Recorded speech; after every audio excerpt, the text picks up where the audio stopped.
So thank you all very much for coming along to this event.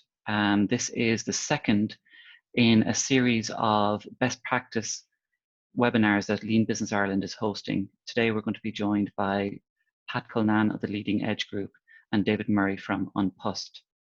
I would like to remind you that you're currently all muted, and I would ask that you remain muted throughout this episode.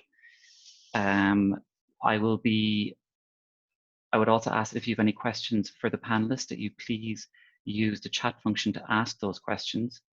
And if you have any questions, if you can't use the chat function, you can email me, senan.areen@ida.ie.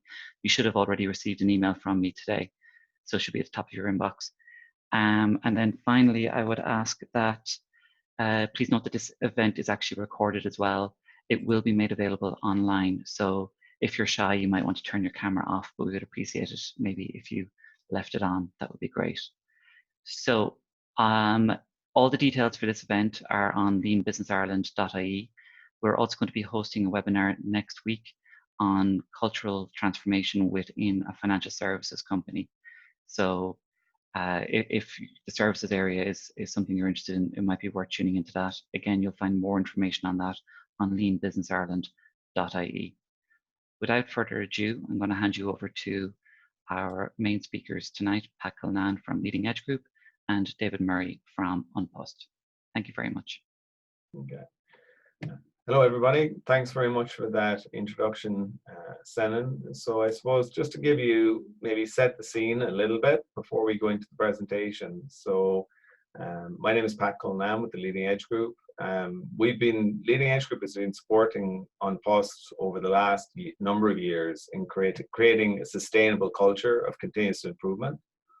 This was built on an educated and empowered workforce, and we use targeted continuous improvement initiatives to streamline and improve the processes and increase the efficiencies at Unpost. So since 2005, we've delivered on many Unpost projects. So we designed improved plant layouts and automation of the parcels process. We did automation of the letters process, conducted mail flows and layouts, and conducted a continuous improvement maturity model assessment on mail processing in Dublin. And this identified the main structure and framework for a potential lean transform. So this gives you an example of some of the long-term trusted partner approach we take with all of our clients. Over the last 2 years, I've had the pleasure of working with Unpost and program managing some of the following initiatives with a fantastic team. One or two of whom I see are on the call today. So lean in the back office functions with team member Brian Cody, efficiency in the mail centers, 5S and HR, lean greenbelt training. We supported the development of the Unpost Way, which David will talk to you about. And we supported the rollout of lean, starting with the peak 2019 operational plan, which included a yard management process, production and delivery planning process, bringing lean into the parcels piece of the business, and deploying 5S visual management and daily management. So hopefully you can see my screen now. So I'll just start sharing, share screen, and give you a quick overview, a couple of quick slides. I won't take too long, because the main event will be David Murray from Unpost coming up now. So just a little bit of background on the Leading Edge Group. So we've supported some of the largest transforms in Ireland. And you can see an example there, what I was saying, of the typical, the length of time that we're involved with companies. So we like to develop that trusted partner approach so that we can help companies solve their business problems. And we're still working with most of our clients. Our typical engagement is about 100 to 500 days. So we've been working with Unpost since 2005. The particular challenge that David will be talking to you about today was the increase in parcel volumes. So this was targeted last year ahead of COVID for the Christmas period. So peak challenge every Christmas comes with significant volumes were forecasted for 2019, 2020. And so we looked at this in four ways. We said the first thing we do is do value stream mapping. So we reviewed the entire delivery network across the country. including the parcel sorting centres, the trucks and the delivery service units countrywide. Then we looked at the capacity and demand model, so reviewing all the available capacity across the network, both locally and including transport, and overlaid this with the predicted demand and identified the bottlenecks requiring action. Thirdly, we put together with Unpost a comprehensive KPI and performance improvement model, so ensure that the KPIs used would inform the business and that the performance improvements were aligned with those targets. And then lastly, put in a multi-level cross-functional review process, implementing a weekly cadence of project reviews and readiness analysis several months before peak arrived. So a stitch in time, as they say, was the approach. So how do we approach the project? So at Leading Edge, we have a project approach used, which was based on our Lean Transform program methodology. And we talked about, we would base it on the organization strategy and vision, and then focus on the governance, make it happen, capability, tools, and measure. And Dave will talk about how that was deployed at Unpost, because you can't just copy and paste the same approach for every client. You know, different problems require different approaches, but these 5 pillars are something that have to be done in any major improvement program that you're working on. So we supported the Unpost project in the following ways. The first thing we did was we defined the big picture. So looking at the 2019 business plan in terms of what were the target sectors, what was the growth, which customer groups, and then secondly, commence the 2019 peak plan early. So this involved engaging with the key customers of Unpost, defining the volumes they were expecting, including the size of the package. As you all know, packets can be large or small, depending on what you're ordering. We conducted different scenario modeling based on the target volume growth forecast and determined the best operational model. And this had to allow for all of those packets and parcels fitting in the back of the van that's delivering to you, or being processed through the your local delivery service unit. Once we had that done, we worked with Unpost to get the basics in place. So introducing demand planning capability across the organization, implemented a KPI dashboard, an appropriate management review process, and then worked to fine-tune and activate several enhancements to drive increased efficiencies. So this meant starting early, and I'm a big advocate of that. So start almost a little early and try and pilot out the solutions rather than assuming you have the perfect solution in theory and then hoping it'll work in practice. Get it out there, start using it, and refine it. So when the pressure comes on, you're able to succeed. So with Unpost, we agreed an operational peak plan, which was focused on high customer service performance. So that was getting you your package or parcel when you were supposed to be there. Looking at the demand and capacity alignment, including the resourcing requirements needed for that. Working on the end-to-end flow coordination, because we have to, Unpost, as they're getting the product out across the network, have to bring empty cages and boxes back, and that's a key component, very simple thing, but a very key component to the whole process. And then lastly, develop some visual KPI-based management process. And this was based on the plan, do, check, act approach, so our plan, do, check, adjust approach, so which many of you will be familiar with, whereby you're looking at how are we performing on our KPIs, what are we going to do to improve that, we try that out, see did it impact the KPIs the way we wanted. If not, we act again, say what's the next one step that we're going to take. And from a project management point of view, what type of supports do we offer on Unpost? And what would we typically offer a client in a transform program? So first off, weekly program management and RAG status based on our cloud-based application CitraQ. Second of all, issues were escalated as they arose, so no surprises was a key component, and making sure that they're escalated early enough to be addressed. Thirdly, monthly reporting on consultant usage and time expended, so there was complete transparency and no surprises. and then facilitated the change through doing. So not PowerPointing, or you can't PowerPoint your way through that kind of an increase in business. You have to actually go and do something. And so that was the key thing that we did, was working with the Unpost staff to change the way of doing the operations, and coaching and mentoring with them, along with their appointed lean coordinators under Dave Murray's group. Then we would have progress meetings with our engagement partner, David Murray, and other senior executives at Unpost. And we had work stream leads appointed that would manage the different components of the program.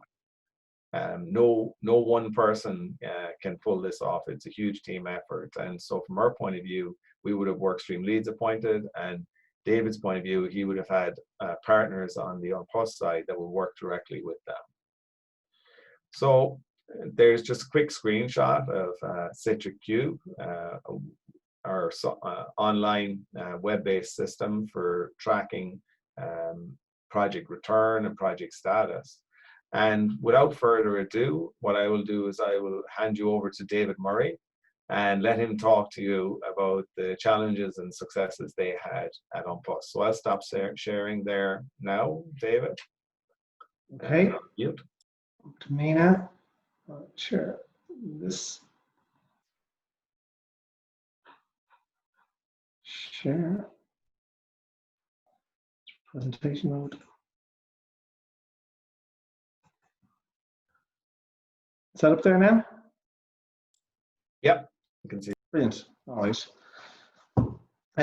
Yeah, David Murray is my name. I'm the head of Mails Operational and Operation Excellence at Unpost. And I'm just going to give you just an overview of how we use lean management to do our peak planning for our volumes in 2019. I suppose Unpost, we're a business. We're transitioning from being a traditional letter business that carries parcels to a parcel business that carries letters, and it comes with huge challenges. The product is a lot bigger, a lot bulkier, and it really puts strain on our infrastructure.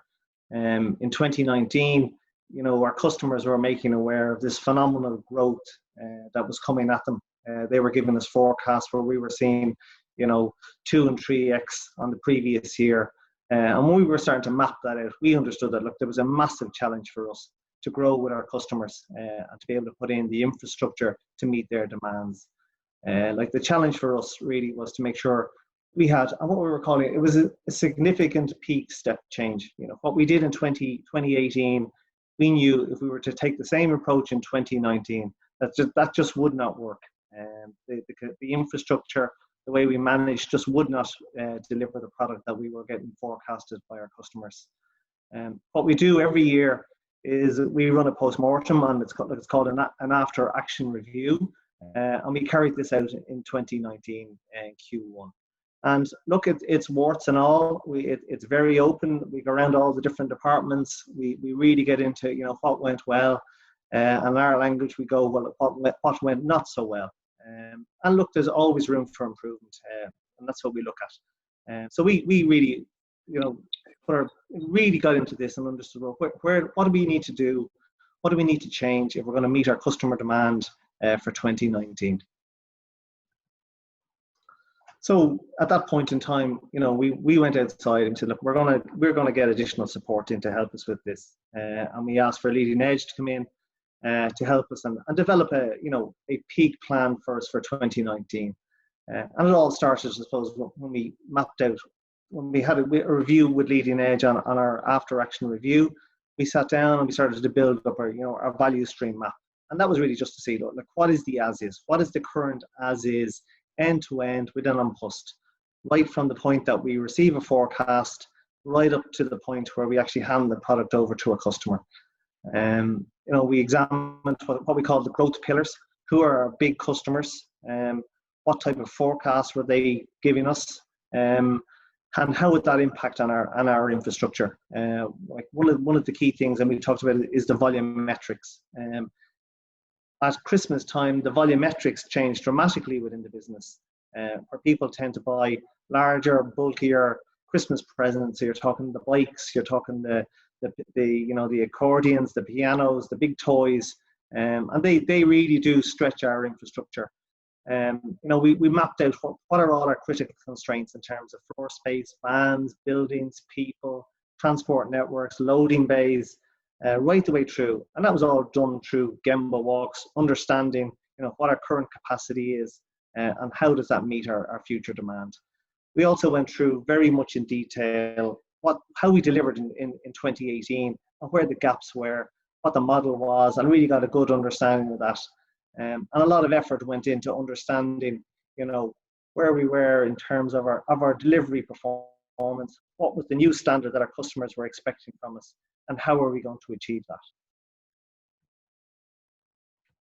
I suppose one of the critical tools that we used was, we did a national value stream map, and that was a complete end-to-end process. And what it did, it fully gives us that ability to understand where all the constraints were, where all the potential bottlenecks were, and we went down to all the detail in terms of understanding the cycle time, the takt time for each of the operations, the travel time between buildings, the full operational capacity of each of our processing centres, and plus at 120 delivery service units nationally, and we also have 6 processing centres. So it was to fully understand, the whole fleet of vehicles, the fleet of vans, how everything marries up, and how we match all of that.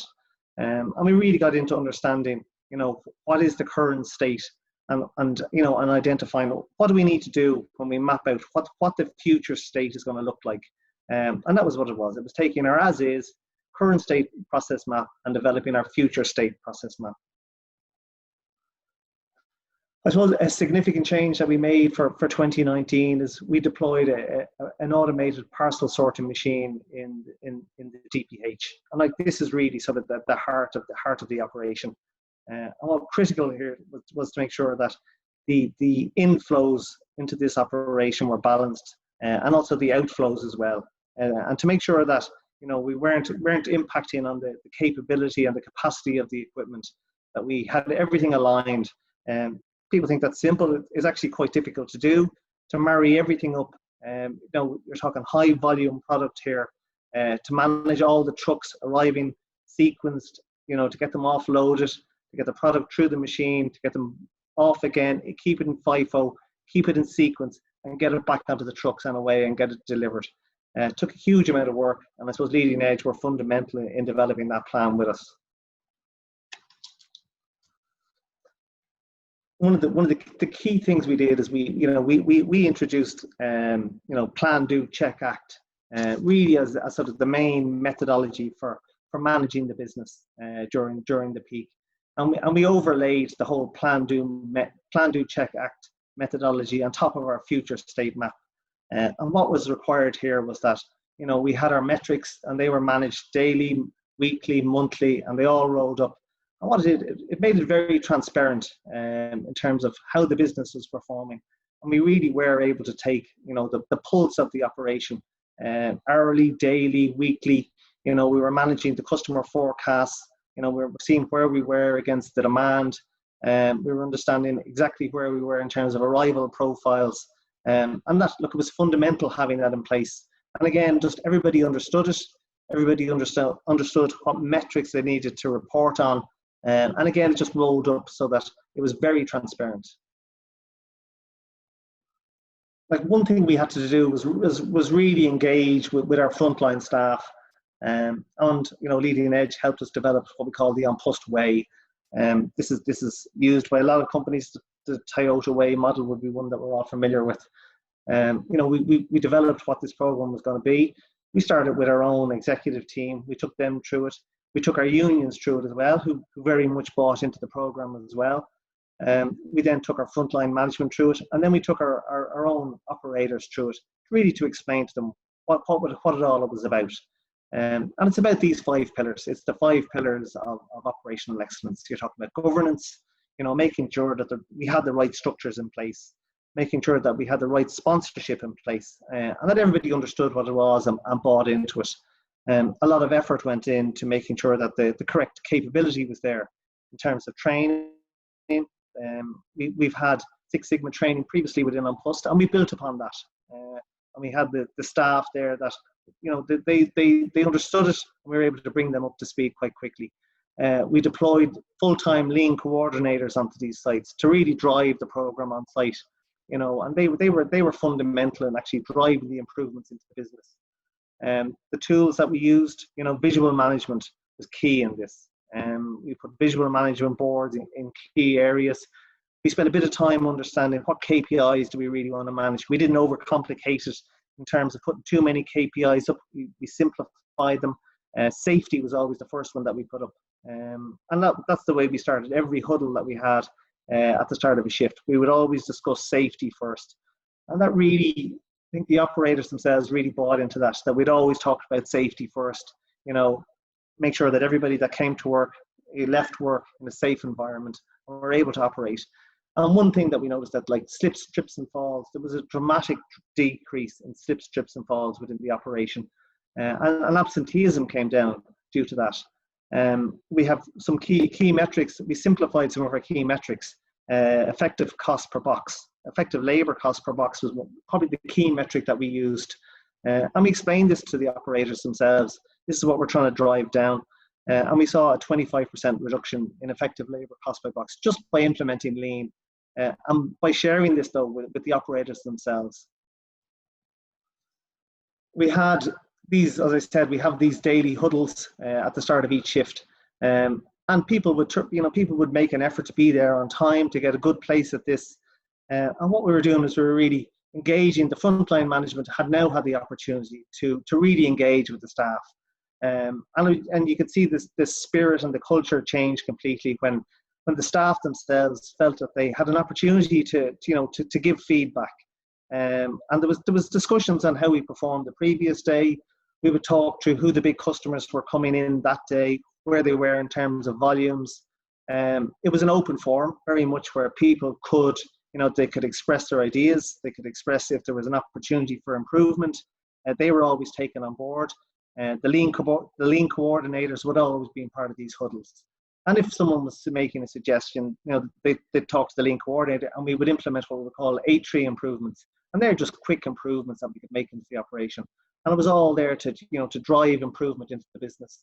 The targets, we set targets, and every day you could see people were motivated. They were really motivated to try and beat these targets. They wanted to run the machine longer to try and, to crack a number that they thought they couldn't achieve. And it was a different culture that we saw. All of a sudden, we could see the business really, really striving to really push themselves. Like one of the key tools that we had was standard work. And standard work really just simplified the processes. We mapped out exactly how we wanted the process to perform. We trained everybody up on that. We trained our frontline management, that they could take a visual look at it to make sure that their operation was being followed. When we trained up our people, it was a lot easier to train them having standard work. And when we wanted to ramp up the operation as well and scale it up, the tools were in place there that we could bring people in, get them trained up very quickly, and we could manage it very easily as well.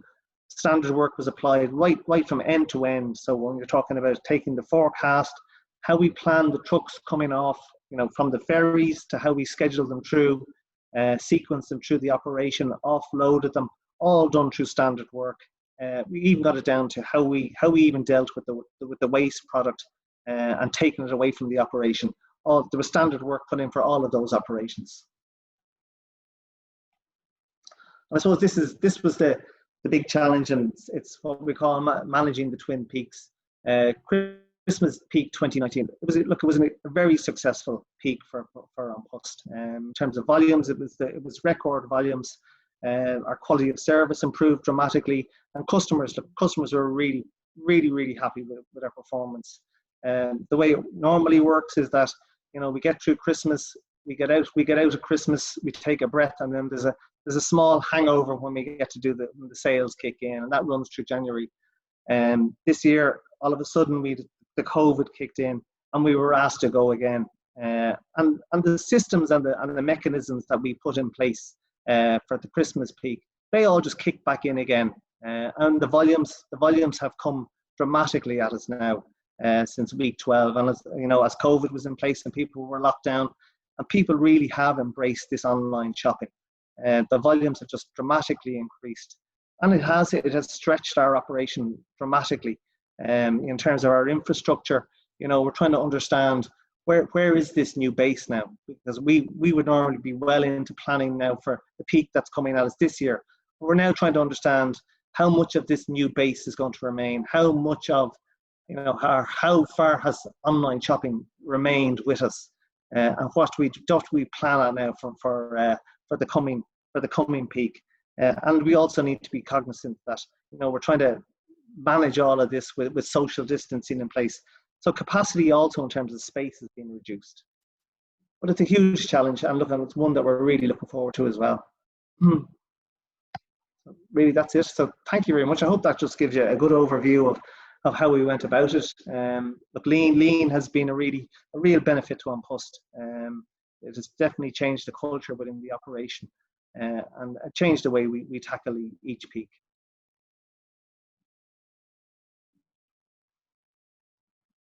Oh, David, there was a question. There's just one or two questions after coming in, unless Senan has received any others separately. But there's one there from Andras asking, how did you go about forecasting the upcoming demand? His question is, was it based on running average or historical trend curves?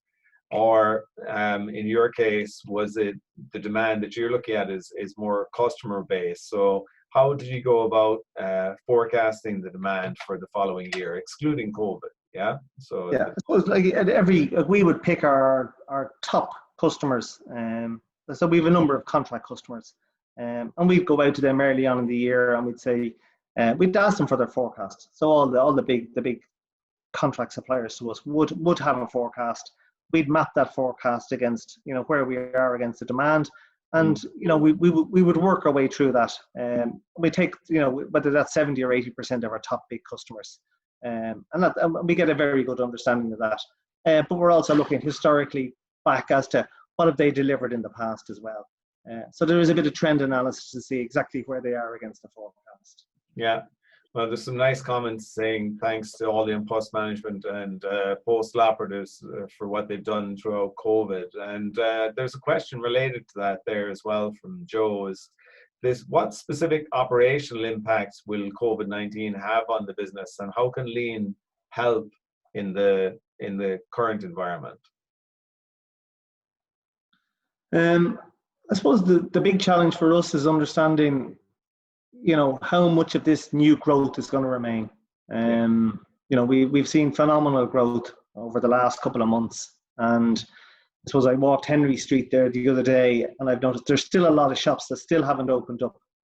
So we're kind of wondering how far have people migrated onto online shopping, and are we going to have to set a new base for ourselves?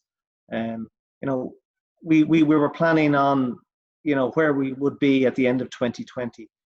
Our understanding now is we may have jumped to 2022 forecasts. Yeah, that they're the type of volumes we're trying to deal with now. So now we're trying to manage. We're trying to do 2022 volumes with 2020 infrastructure, right? So we're now trying to ramp that up and we're playing catch up at the moment.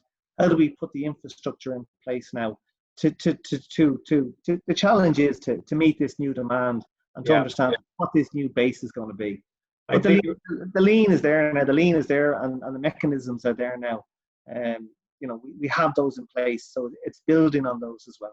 Yeah, and I think you've done a fantastic job of leveraging what you put in place for the peak with the the KPIs, the measures, the plan, do, check, act, daily, weekly, monthly management system, along with the capacity that you released by getting people engaged.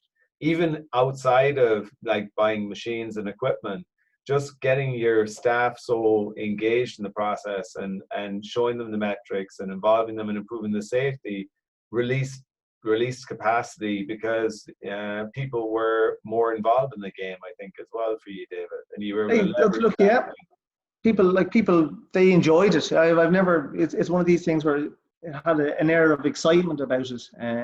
You were seeing new customers coming on board. You were seeing very familiar products. You could see them picking the product up and going, God, I recognize that customer. they kind of, you could see this the speed at which that the operation was working at. You know, there was a great pace to it. And I think when you see an operation run, and just even by the sound of it, the sound of product is going on and off at trucks, you knew that the operation was humming at the time. Yeah. And I think there was a question in from Seamus there around it. You've probably addressed a lot of it there, but he was asking about, you know, you planned for a big increase at Christmas at peak, and then you managed to get a half a year of increase. Basically, it's a surprise present after Christmas for yourselves. And what was that like for the people that were there? You know, did it put a lot of pressure on people? Or, I mean, obviously it does, but at the same time, like my observation is, the people just seemed to be more motivated once they understood, you know, how what they did every day impacted on the game. Kind of like you were saying about they knew, oh, I know where that package is going, or, you know, that type of package. Like, so what was it like for the people, you know, living through that? Your staff? Look. Like people on a post, and you know, your postman, look, they take great pride in what they do, and you know, they really do feel it is part of the national infrastructure.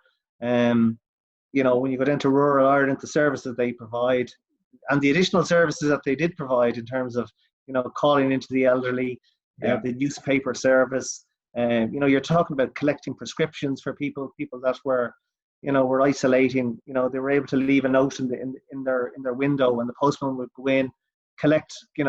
They'd be given a note. They go down and they were doing groceries. So it was all the additional, you know, add-ons that they were doing and helping out. And they did. They bought into it. It was taxing. It was taxing in terms of, you know, the hours that we have to do. It's tiring. You know, there was overtime required to do this, and people were working extra hours to do this. And that is the challenge. You know, if people became tired, usually we get through the Christmas, you get a breath. You know, you come home and we plan again. But now we were asked to go again. That was it. That's the challenge. So, and it's going to be tough because, you know, we don't know where the new volumes are going to be, and now we're going to go into the next peak. So that is the challenge, you know, and it's to keep the workforce, you know, engaged and motivated, and that is the big challenge. And maybe we'll wrap up with that question. Last question in from Stephen, which was like, how do you sustain that great momentum achieved now, and while taking care of the people at the same time? How do you look to sustain that going into the next Christmas, let's say, and Black Friday period as you're planning for it? Yeah, look. One of the key things we're doing is we're putting in another parcel automated machine. So look, again, that will reduce the handling of the product. We're going to add additional vans in. Like, we are trying to get postal operatives off bicycles, because that's the wrong mechanism now for carrying the product.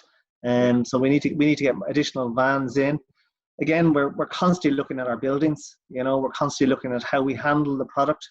And it's just constantly looking at the infrastructure. How do we change the infrastructure? How do we even change working arrangements within the operation as well? You know, how do we look at Saturdays? How do we manage? You know, how do we put additional capacity in to meet the demand? Yeah. If I think that's covered most of the questions that have come in there, Senan. Was there anything else that we didn't address? No, I think you have it all. Thank you very much. I would like to, I suppose, thank David and Pat for their thoroughness in their presentation and everything that they had gone through. And it's great to get an insight from Unpost during COVID-19, and I suppose the morale and what was happening on the ground in an organization. I only learned today that it employs 9,000 people across the whole country. So it's a significant employer. And when you're down in a Harscraw or Lizarda in Wild West Cork, Unpost is on the front line. So it's great to see kind of, I suppose, what's happening there and how the company used Lean to make sure that they kept on running through that very difficult period in recent history. I'm just going to take a very quick moment, and I'm going to put a poll up on screen.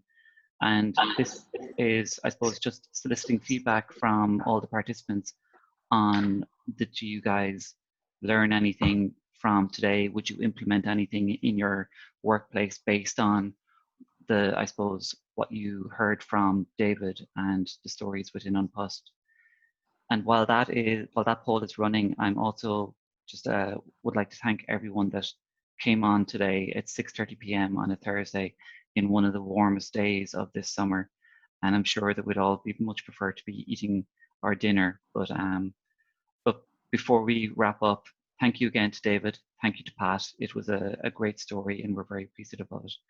This has been recorded and will be made available on leanbusinessireland.ie. And before we finish up, I'd like to just again announce that next week we'll be doing a separate, we'll be doing one more, and I'm going to share my screen. This is going to be a trailer for the next event that's going to be taking place. So thank you very much, and best of luck, everybody.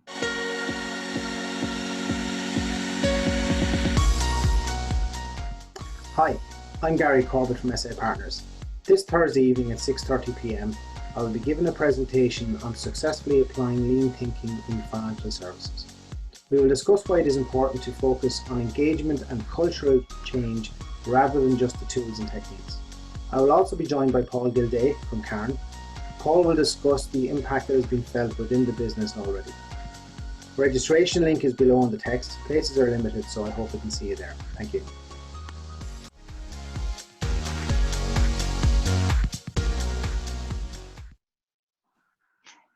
So thank you very much, people. Appreciate your time and efforts today. Best of luck. Thank you.